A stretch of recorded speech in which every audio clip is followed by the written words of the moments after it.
2 Timothée chapitre 1 verset 7. Merci Seigneur Jésus-Christ. 2 Timothée chapitre 1 verset 7. Faisons confiance au Seigneur pour qu'il nous ouvre les yeux ce soir. S'il vous plaît, lisez avec moi, il dit « Car Dieu ne nous a pas donné un esprit de crainte, mais de puissance et d'amour et de conseil. » Une fois de plus, « Car Dieu ne nous a pas donné un esprit de crainte, mais de puissance et d'amour et de conseil. » Aide-nous, Saint-Esprit. Il y a certaines choses que je veux que nous comprenions. La première est que lorsque Dieu veut bénir un homme, il lui donne l'esprit de la bénédiction. La Bible parle du don des esprits. Que la crainte ou la peur a un esprit. L'amour a une dimension spirituelle. La puissance a une dimension spirituelle. Le conseil ou la sagesse a un esprit. Dans tous les cas, il y a une distribution d'esprits. Mais il précise que parmi les esprits donnés, Dieu ne nous a pas donné la peur. Écoutez attentivement avant d'aborder le sujet de la peur.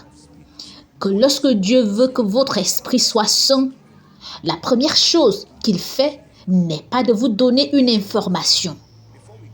Il y a une dimension spirituelle.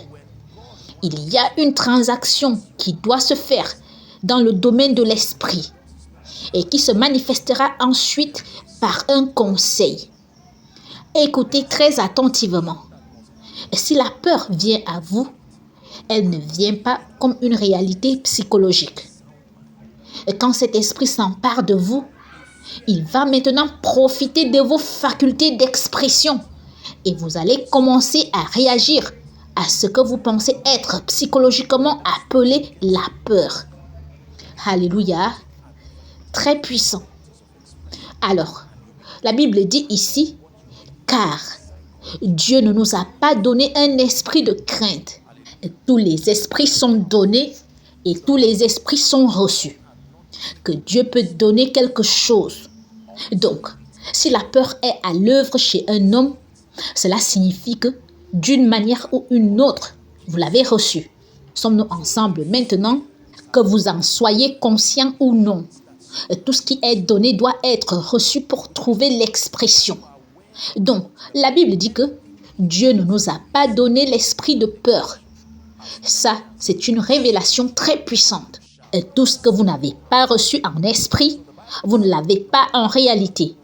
Donc, si l'esprit de révélation n'est pas en vous, vous ne pouvez pas avoir de révélation.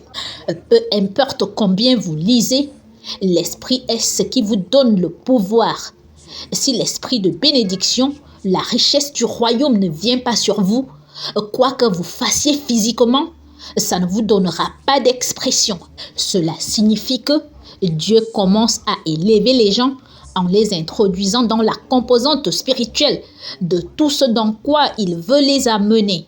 Et chaque dimension physique ici a une dimension spirituelle correspondante. Et que Dieu vous donnera accès à la dimension spirituelle de cette réalité. Et alors, tôt ou tard, vous commencerez à marcher dans cette réalité. Donc, la mort est un esprit. Et avant qu'une mort physique ne survienne, il y a une proposition dans le domaine de l'esprit. Et si pour une raison quelconque, vous recevez cet esprit, alors ce que vous avez reçu commencera à se manifester. La vie est aussi un esprit, qu'il est possible que vous puissiez la recevoir. Et quel que soit l'obstacle, sa réalité s'imposera à vous. La faveur est un esprit, pas seulement un bon vent. Cela signifie que l'esprit peut venir sur vous et que cet esprit lui-même modifiera votre comportement et modifiera ce qui vous entoure pour commencer à le refléter. Écoutez, les caractéristiques des esprits sont qu'ils utilisent des corps et des consciences pour s'exprimer. Lorsqu'un esprit est autour de vous, sur vous ou en vous, il commencera à vous altérer pour le refléter. Est-ce que vous comprenez ce que je dis maintenant?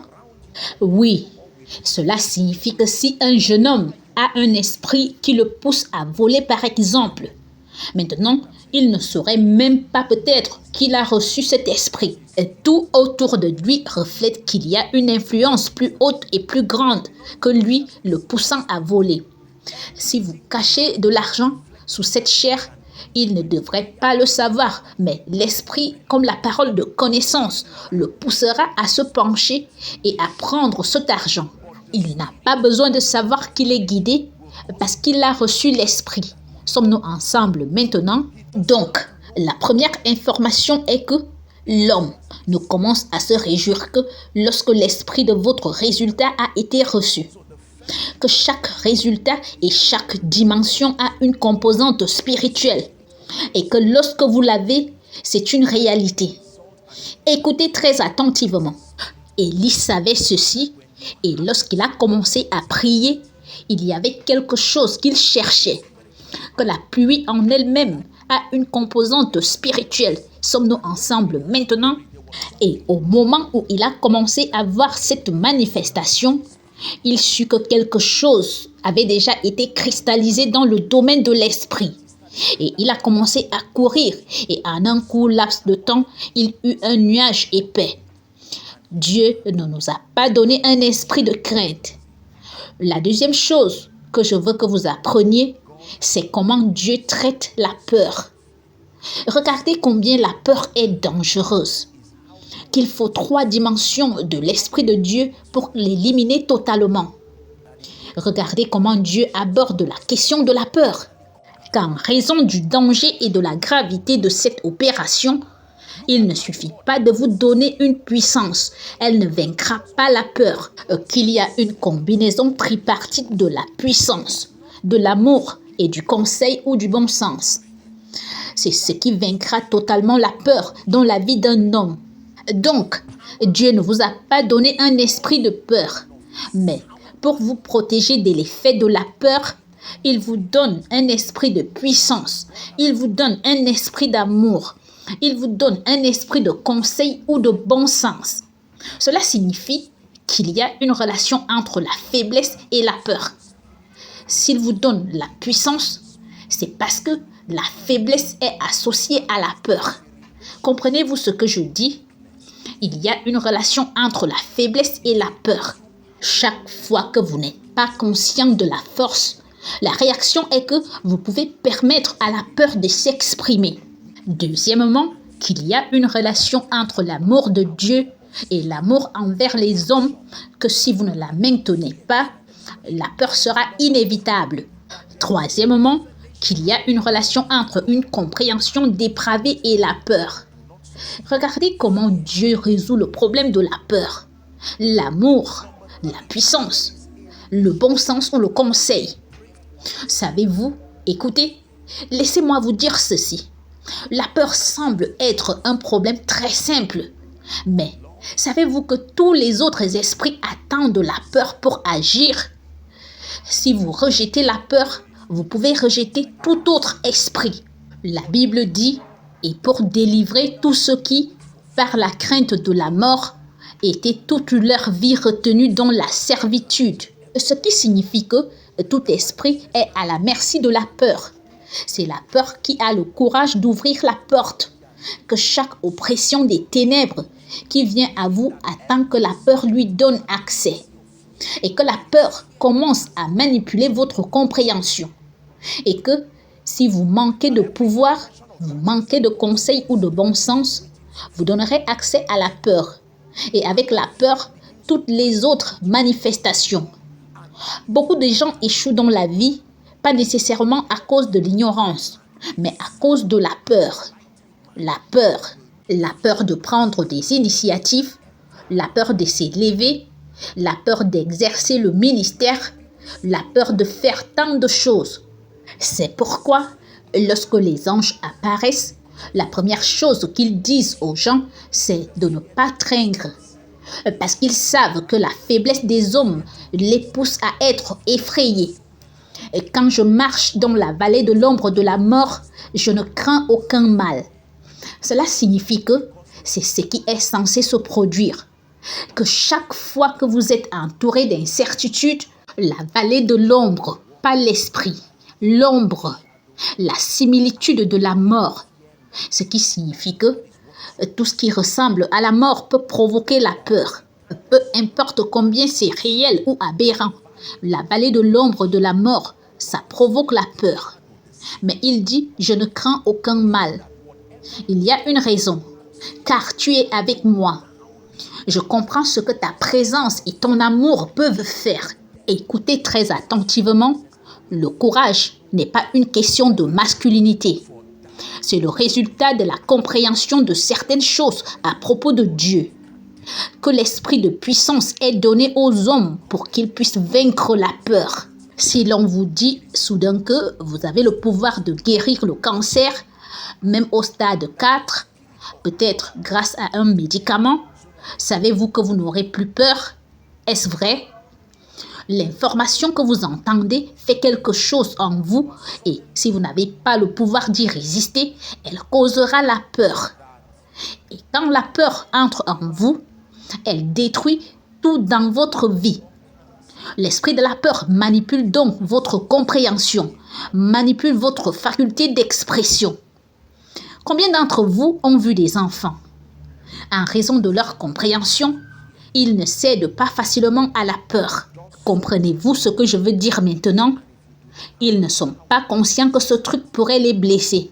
Et alors, ils viendront le toucher sans hésiter. Cela signifie qu'à partir du moment où vous êtes conscient du potentiel d'une chose à vous détruire et que vous êtes conscient que vous n'avez pas de pouvoir sur elle, cela créera un sentiment de prudence inutile. Pourquoi avons-nous peur de la pauvreté? Parce que nous pensons que nous n'avons pas de pouvoir sur elle. Pourquoi avons-nous peur de la mort? Avez-vous vu des traditionalistes qui se sont pris la tête et que rien ne se passe? Un système qui essaye d'aberrer le pouvoir et de les immuniser pour qu'ils puissent oser l'insupportable, parce qu'ils sont conscients qu'il y a une forme de pouvoir qui leur a donné l'immunité. Sommes-nous ensemble? Maintenant, quand les voleurs armés vont voler et qu'ils volent toutes sortes de choses autour d'eux, et ils sont conscients et ils croient qu'il y a un certain pouvoir qui leur permettra de vous regarder et même de se tenir devant un pistolet. Et puis vous tirez et rien ne se passe et ils rient. Pourquoi? Parce que quelque chose les a immunisés.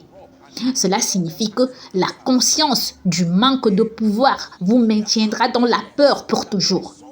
S'il vous plaît, écoutez ce que je vous enseigne. La peur de l'échec provoque l'échec. La peur de la limitation provoque la limitation. La peur de la faiblesse provoque la faiblesse. La peur de la mort provoque la mort. La peur de la pauvreté entraîne la pauvreté. Le gaspillage est mauvais, mais la peur de dépenser est plus mauvaise. Vous voyez cela maintenant?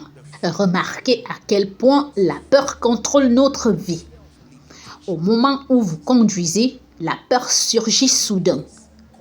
Tu peux mourir et tout d'un coup, vous êtes désorienté. Une voix vous parle et vous dit que vous pouvez mourir.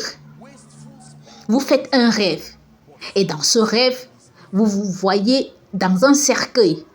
Vous vous levez et tout à coup, dans votre propre chambre, vous n'êtes plus à l'aise. Vous avez besoin de la présence de quelqu'un d'autre pour vous consoler. Aucune voix n'a été entendue. Quelque chose a été fait à votre esprit. Mais la conscience de la puissance, il dit, mais le peuple de ceux qui connaîtront leur Dieu se fortifiera. La puissance, la conscience que le croyant peut soutenir la puissance contre les marches des ténèbres peut anéantir et détruire la peur. Écoutez, écoutez-moi, la peur a détruit plus de gens que vous ne pouvez l'imaginer. Il y a beaucoup de gens qui ne pourront jamais être élevés. Il y a beaucoup de familles qui ne pourront jamais être élevées. Il y a beaucoup de ministres qui ne pourront jamais être élevés à cause de la peur. La peur de la mort étant la plus grande d'entre elles. Je pourrais mourir. Job dit, ce que je crains, c'est ce qui m'arrive. car la peur fonctionne comme la foi. Donc, la Bible dit que Dieu ne nous a pas donné un esprit de crainte, mais un esprit de puissance. Deuxièmement, l'esprit d'amour. Il y a quelque chose dans la compréhension de l'amour de Dieu. Voyez-vous, la Bible dit « J'étais aimé d'un amour éternel. C'est pourquoi j'attire avec bonté. » Sommes-nous ensemble maintenant? Oh, voyage d'ici à Lagos. Vous dites « Ah, boss, cette agence de voyage où j'ai entendu trop d'histoires à propos d'elle. » La peur. Écoutez très attentivement. La peur a détruit beaucoup de gens. Vous ne pouvez pas vous élever parce que vous avez peur. Et la Bible dit qu'il y a quelque chose à propos de la connaissance de l'amour de Dieu. Vous voyez, nous avons parfois besoin de savoir vraiment qui est Dieu. De nombreux croyants ne peuvent même pas s'élever spirituellement à cause d'une compréhension aberrante de qui est Dieu. Donc, il y a quelque chose à propos de l'amour de Dieu. Il dit « La grâce de notre Seigneur Jésus-Christ, l'amour de Dieu, car Dieu a tant aimé le monde qu'il a donné son Fils unique. » Voyez quel amour le Père nous a témoigné. Si Dieu qui n'a pas épargné son Fils, mais l'a offert gratuitement, combien plus, écoutez, il dit « Si donc, vous qui êtes méchants savez donner à vos enfants des choses bonnes. » Donc, la révélation de l'amour de Dieu peut vous donner confiance. Je sais que Dieu me soutiendra. Je sais que Dieu m'aime et qu'il s'est investi dans ma vie. Et ensuite, l'esprit de conseil ou de bon sens. Lorsque le Seigneur m'a ouvert les yeux sur ce point, j'ai dit « Waouh, le bon sens n'est pas que psychologique. Le bon sens est un esprit. » Pas étonnant que le fou de Gadara soit devenu fou. Il n'était pas seulement fou parce qu'il était confus. Son discours était le reflet de l'esprit qui était à l'œuvre. Et la Bible dit que lorsque Jésus a chassé cet esprit, ils sont revenus plus tard et l'ont trouvé assis avec Jésus dans son bon sens. Dans son bon sens. Le bon sens. Le mot bon sens ici signifie l'équilibre. Il signifie éclairer. Que vous avez assez d'informations pour monter et descendre. Vous êtes un adulte. Si je vous dis que cette chaise va vous briser, vous n'aurez pas peur. Parce que vous avez un esprit de bon sens. Vous avez suffisamment de compréhension pour savoir qu'elle a été conçue pour supporter votre poids. Le bon sens, cela signifie que lorsque nous n'avons pas une perception et une compréhension éclairée, cela peut engendrer la peur, toutes sortes de peurs. Pensez à tout ce que la peur a fait dans votre vie. C'est un esprit dangereux. Elle provoque l'esclavage, toutes sortes de servitudes. Il y a des gens aujourd'hui qui n'achèteront jamais une voiture à cause de la peur. Il y a des gens aujourd'hui qui ne voyageront jamais à cause de la peur. Il y a certains parmi vous qui n'iront jamais au village parce que vous avez eu un rapport quelque part. Et vous dites, le village et moi, que Dieu m'en préserve. Dieu ne nous a pas donné un esprit de crainte, mais il nous a donné un esprit de puissance. Savez-vous ce qu'est l'esprit de puissance? L'esprit de puissance n'est pas seulement l'onction. Non, non. Ce sont deux choses différentes. C'est une grâce.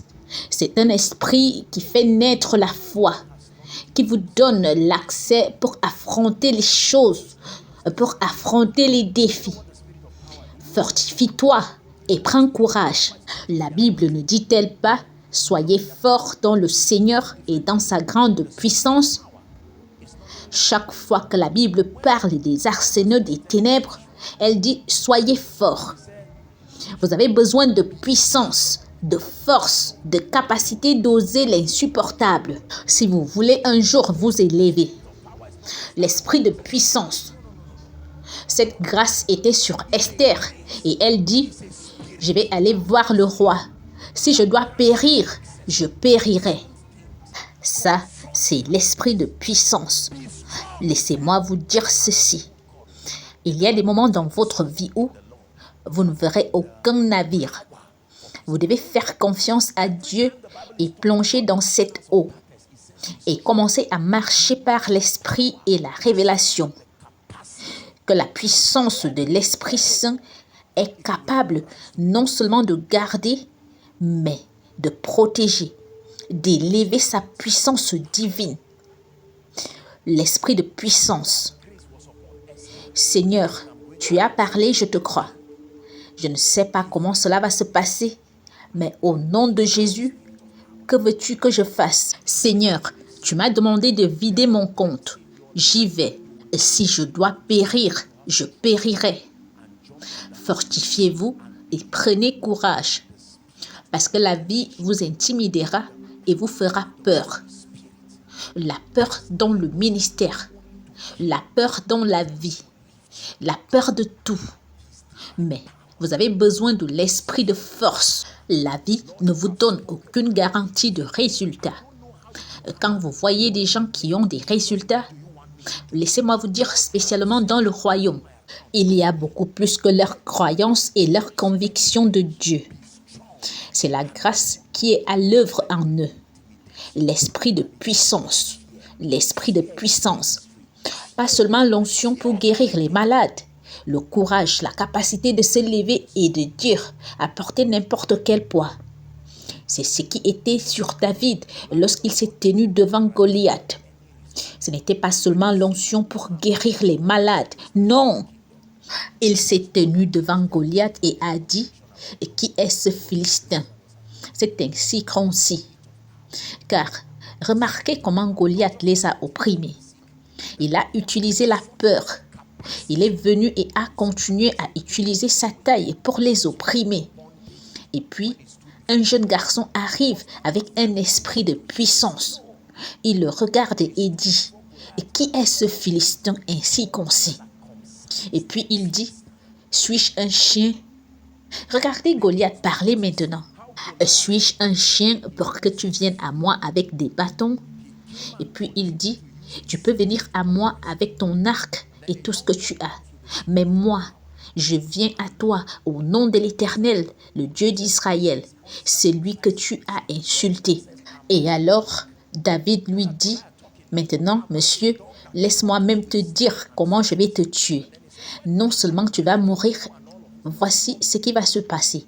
Je vais d'abord te jeter par terre. Ensuite, je vais utiliser ta propre épée et enlever ta tête et la donner aux oiseaux. » L'esprit de puissance. Il y en a parmi vous qui ont fait l'expérience de cela dans le lieu de prière. Et vous ne saviez pas que c'était le cas. Que vous commencez à prier pour quelque chose sur laquelle vous êtes confus. Vous ne savez pas d'où viendra l'argent pour le loyer. La peur vous ronge. Et soudain, alors que vous êtes en train de prier, cette grâce commence à venir sur vous. Et vous vous levez et commencez à parler et à agir avec audace. L'Éternel est ma lumière et mon salut. Et vous commencez à faire des proclamations audacieuses. Et vous vous tenez à la porte de l'ennemi et vous décrétez et déclarez que, quoi qu'il arrive, la parole de Dieu s'accomplira. Laissez-moi vous dire ceci. Puisque la peur est un esprit, cela signifie que la peur peut connaître les gens et elle peut connaître ce qu'elle ne devrait plus tenter.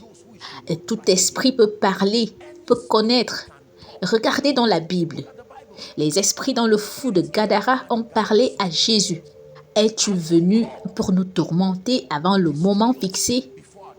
Ils sont bien informés. Ils ne sont pas ignorants. Ce ne sont pas des robots.